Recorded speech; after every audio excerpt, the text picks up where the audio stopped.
Hi, welcome to another episode of Hot Takes, and this one belongs in that you couldn't make it up file because it's yet again another example of the awfulness, the sheer farce that is the Glen Sannox. Recently, it went out for its trials and it failed. Literally within an hour, they had to get a tug out and pull it back to port because the electrical system had gone, and they don't know why it went, and they're doing a great big examination.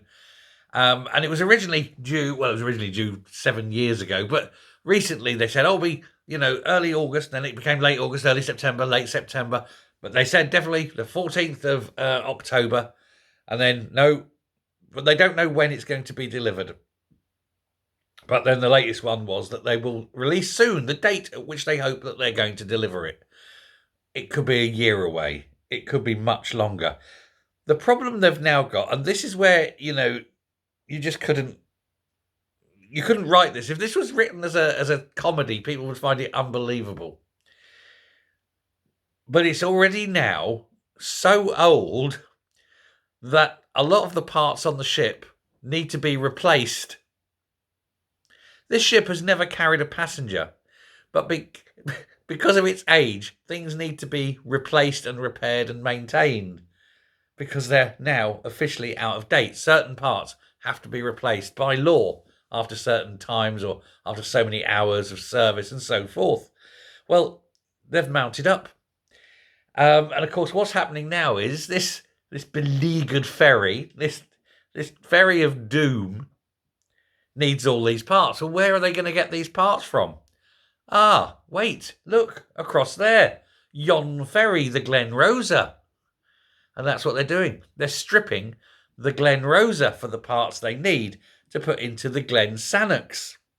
Now, given that the Glen Sannox is 7 years late, how long do we think it's going to be before the Glen Rosa is finished? After all, if they're taking bits out of the Glen Rosa to put into the Glen Sannox, just to get the Glen Sannox out the door, they then have to start with the empty shell of the Glen Rosa from scratch almost, because all the bits in there have gone. Now, if you're taking all these vital parts out of a ferry, the sister ship, you've got to ask, will this sister ship, will the Glen Rosa ever sail, or will it just be straight into the breaker's yard? It's a joke, isn't it? I mean, the Glen Rosa is 5 years late. The Sannox is 7 years late. The Rosa's 5 years late. The Glen Rosa is not going to be built in 2 years, is it? Let's face it. Not a chance. Not with all the bits inside being ripped out. They've pulled out cables. They've pulled out pipes. They've pulled out control equipment. And even people within the industry are saying this is absolutely stunningly bad and remarkable. And of course, we had the story recently where there was non-disclosure agreements had to be signed. We're wondering now if this was what the non-disclosure arrangement was. Don't tell people that we're stripping a ship that we haven't delivered to fix the ship we haven't delivered in order to deliver one of them, but not the other. I mean, Ferguson Marine are absolutely a joke. And the SNP are probably still going to pay them another 20 million yet.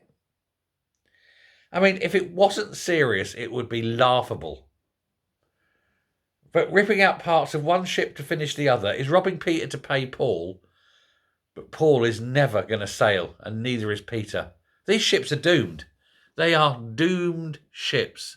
And I don't think anyone would willingly get on them once they're at sea. And all because strange little women decided that they were going to interfere at every stage. Rather than saying, go and build me a boat, they have to go, go and build me a boat, but we want this and this and this and this and this and this and this. Oh, and it's got to run on magic fairy dust. What a load of shite. Nobody knows. Nobody knows how these ferries are meant to work. They don't fit on half the docks they're supposed to. The fuel that they need isn't available locally. It has to be shipped in by tanker.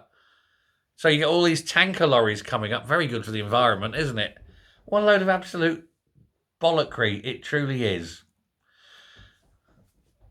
I mean, they're massively over budget. Like, they're £250 million over budget. They were already very expensive in the first place, way more expensive than they needed to be. They're now £250 million over budget and 7 years late. And what is it actually? Is it actually worth progressing the second ferry? Would it just not now be better to say, look, strip the second one, flog it off for steel, for the waste, scrap, and then just cancel the contract and just say, look, enough's enough? I mean, that's really got to be the only option now, isn't it? I mean, it was what they were meant to be for Ardrossan to our Arran, but they won't fit in Ardrossan because badly designed.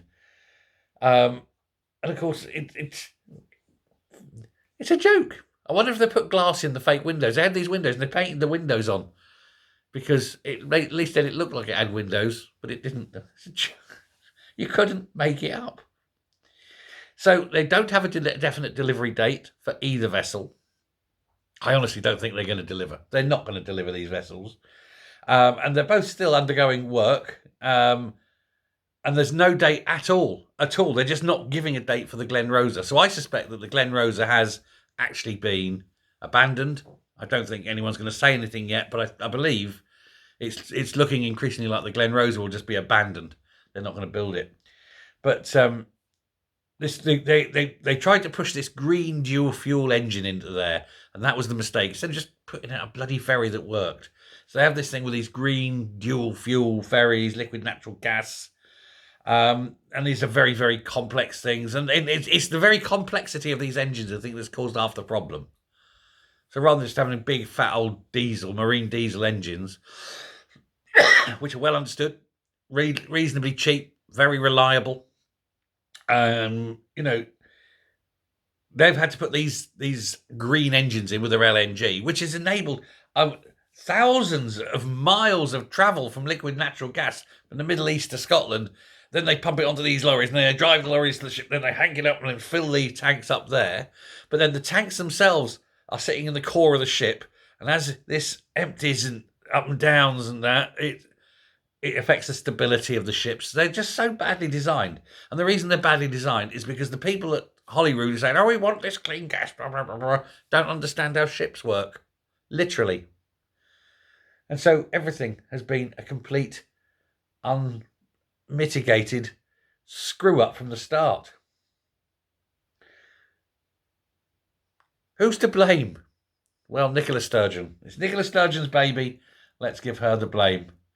But Ferguson Marine, we've just got to cut them loose. Let them go.